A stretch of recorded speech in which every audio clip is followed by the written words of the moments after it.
वर्षा के कारण बने कीचड़ से होकर आप अपने घर गए। पादुका पहनने के कारण आप उस कीचड़ से तो बच जाते, किंतु उन पादुकाओं द्वारा उड़ने वाली कीचड़ की बूंदें आपके वस्त्रों को मैला कर ही देती। किंतु फिर भी उन बूंदों से आपके वस्त्र मैले हो जाएंगे, इस कारण से आप पादुका पहनना तो नहीं छोड़ते। इसी प्रकार जीवन में कुछ ऐसे लोग भी आते हैं पादुका की भांति, जो आपको कीचड़ से तो बचा लेते हैं, किंतु वस्त्र रूपी आपके मन पर शंका के दाग लगा ही जाते हैं। इन लोगों के कारण से मन को खिन्न करने की आवश्यकता नहीं है। आवश्यक है ये सोचना कि आपको आपके पांव कीचड़ से बचाने या आपके वस्त्र। जीवन में गंभीर होना अच्छी बात है, किंतु हर बात को यदि गंभीरता से लेने लगो तो जीवन का आनंद समाप्त हो जाए। ये संसार अनित्य है, यहाँ पे ऐसा कुछ भी नहीं जो सदा के लिए जीवित रहेगा। तो जब तक ये जीवन है, संतोष और आनंद से जिए। स्वयं पर छिटकने वाले कीचड़ पर ध्यान ना दें, बस आनंद बांटते रहे। मन प्रसन्न होकर बोले राधे।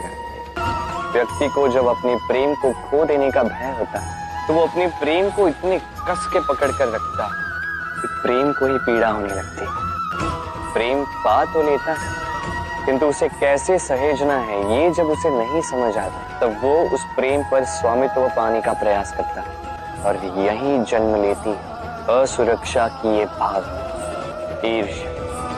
जब एक लंबे वियोग के पश्चात दो प्रेमी एक दूसरे से पुनः मिलते हैं तो सबसे पहला भाव जो उनके मन में आता है वो ये कि कैसे एक क्षण के लिए भी अपने प्रेमी को स्वयं से दूर न जाने दें, कैसे अपने जीवन का एक एक क्षण अपने प्रेमी के साथ बिता। प्रयास ये रहता है दाऊ, इन दो प्रेमियों के मध्य में कोई भी ना आए, और जब ये नहीं हो पाता तब जागती है ईर्ष्या। परीक्षा एक ऐसी व्यवस्था जिससे मुझे, आपको, सबको कहीं ना कहीं दो चार होना ही पड़ता है। स्मरण कीजिए अपना बालपन। आप परीक्षा देने बैठे हैं। अब कुछ बालक ऐसे होते हैं जो वर्ष भर परिश्रम करते हैं, पढ़ते हैं, मन से परीक्षा देते हैं। कुछ बालक ऐसे होते हैं जो अपने आसपास बैठे बालकों की नकल करते हैं और परीक्षा में उत्तीर्ण भी हो जाते हैं। बुरा लगता है ये सोचकर कि कोई बिना किसी परिश्रम के परीक्षा में उत्तीर्ण कैसे हो सकता। किंतु स्मरण रखिए, जो नकल करते हैं वो परीक्षा में उत्तीर्ण हो सकते हैं, सफल नहीं, क्योंकि वो नकल करते हैं बिना प्रश्न को समझे, बिना उत्तर का तरीका निकाले। यही हमारे साथ भी होता है। हम हमारे जीवन में दूसरों को देखते हैं, उनकी नकल करते हैं, उनकी भांति बनने का प्रयास करते हैं, किंतु ना हमारे जीवन में सफलता आती है, ना आनंद आता है। क्यों?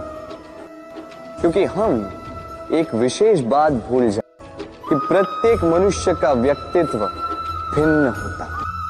आप दूसरों की नकल करके अपना जीवन व्यतीत कर सकते हैं, किंतु यदि अपने जीवन में सफलता लानी, यदि अपने जीवन में आनंद लाना, तो स्मरण रखिए, स्वयं के प्रश्नों का उत्तर जीवन में स्वयं को ही खोजना होगा।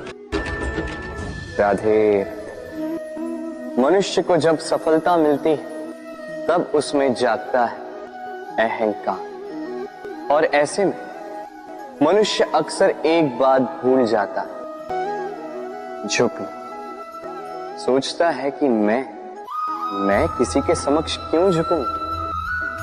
और ऐसा इसलिए होता है क्योंकि मनुष्य एक महत्वपूर्ण बात भूल जाता है कि संसार में, इस जीवन में उसने जो भी प्राप्त किया है झुककर प्राप्त किया। बालपन में चलना सीखा तो इस धरा पर झुककर, गिरकर। बड़ों का आशीष लिया तो झुककर। किसान को फसल काटने के लिए झुकना पड़ता, कुएं से पानी निकालने के लिए पात्र को झुकना पड़ता है।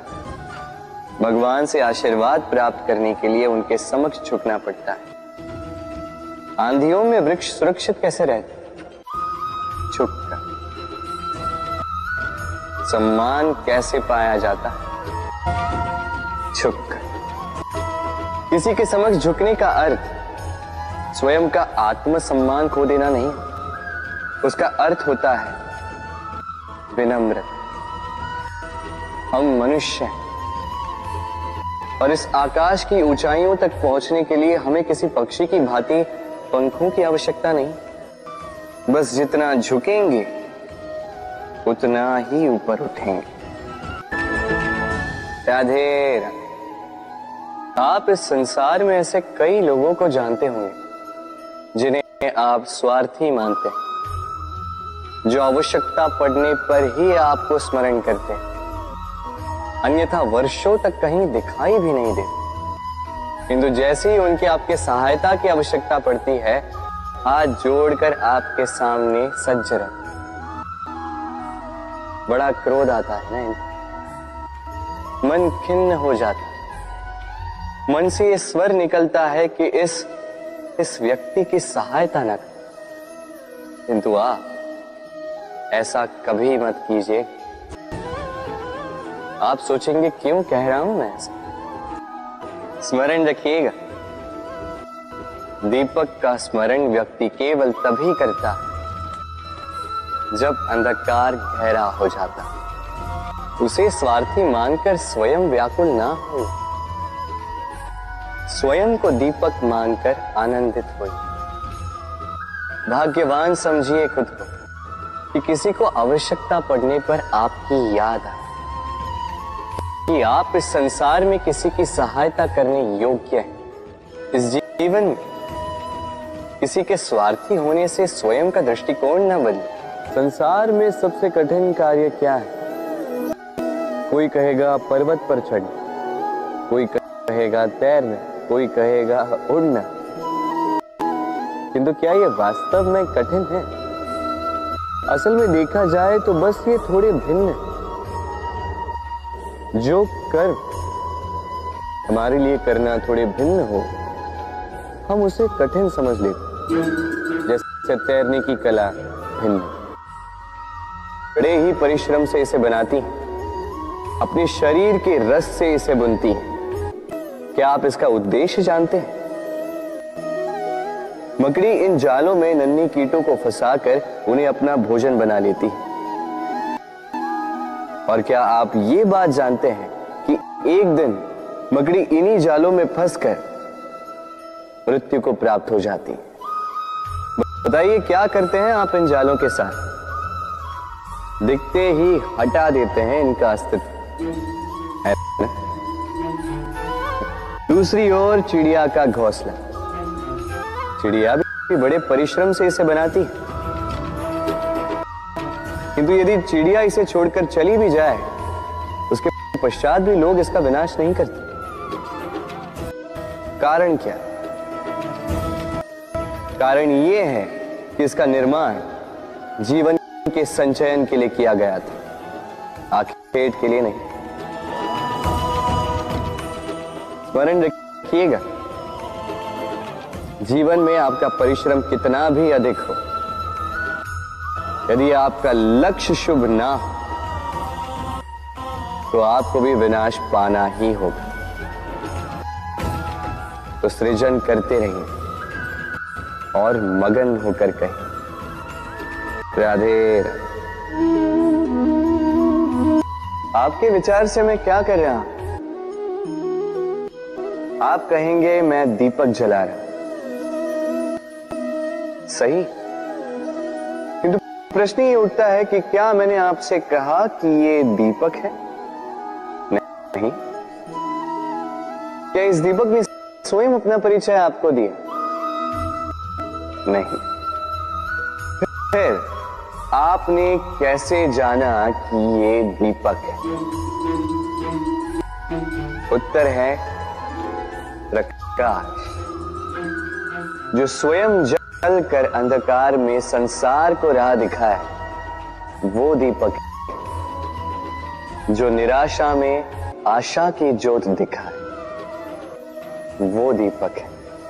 दूसरी ओर सर्प है जो दिखे नहीं, बस फुफकार दे तो लोग भयभीत हो जाते हैं। अर्थात व्यक्ति का परिचय उसके कर्मों से मिलता है, इसलिए आपको ये बताने की आवश्यकता नहीं कि आप कौन हैं। ये आपके कर्म भी निश्चित करेंगे कि लोग आपसे दीपक समझकर प्रेम करेंगे या सर्प समझकर भयभीत रहेंगे।